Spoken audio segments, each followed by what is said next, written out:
السلام عليكم ورحمة الله وبركاته. الصحة والمرض وعلامات الصحة في الحيوان السليم.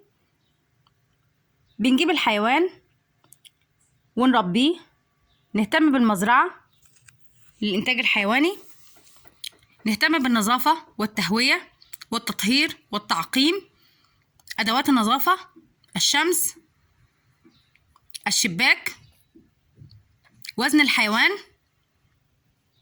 النوع أنثى أو ذكر، ينتج لحم أو جلد أو شعر أو صوف، شكل الحيوان الخارجي، هل يصلح للتكاثر أو إنتاج لبن، نهتم بالأكل، وزنه، نظافته،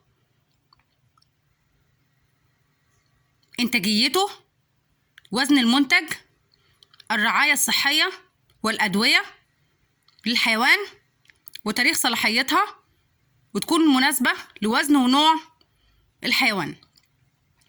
بالنسبة للعملي، الدرس الأول من مظاهر صحة الحيوان: نظافة الجلد والعين والأعضاء الخارجية، وقياس النبض والتنفس، وقياس درجة الحرارة للصغير والكبير في الحيوان. ومن مظاهر صحة حيوان: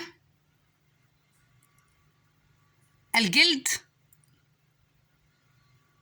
يكون صحي، لا توجد حشرات خارجية ولا طفيليات داخلية، لا توجد جروح، وزنه ملائم لعمره.